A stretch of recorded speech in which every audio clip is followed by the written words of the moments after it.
History feels permanent, printed in books, taught in schools, repeated so many times it starts to sound like truth.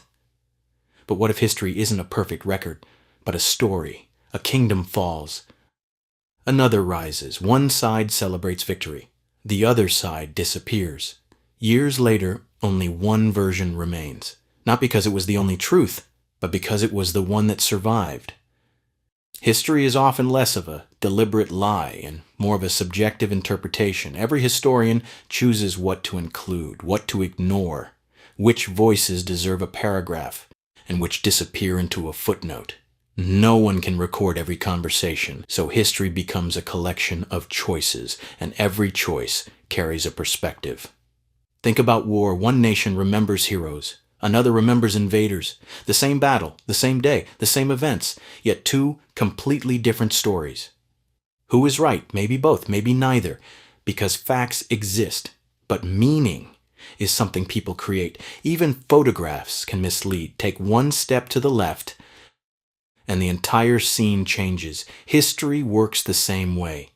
Every generation rewrites the past, not by changing what happened, but by changing what it values. People once celebrated for conquest may later be criticized for cruelty. Ideas once considered normal may become impossible to defend.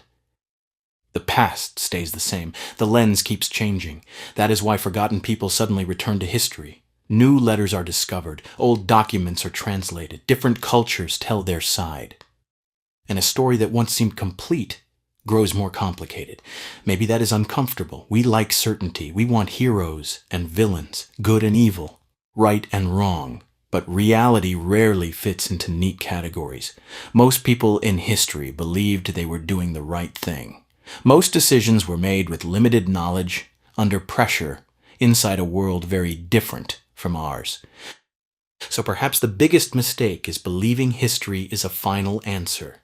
Maybe it is an ongoing conversation, a puzzle with missing pieces, a story constantly revised as new voices are finally heard. This doesn't mean nothing is true. It means truth is often larger than a single perspective. Because every empire writes records, every generation edits memories, and every reader brings their own beliefs to the page. So the next time you read history, ask a different question.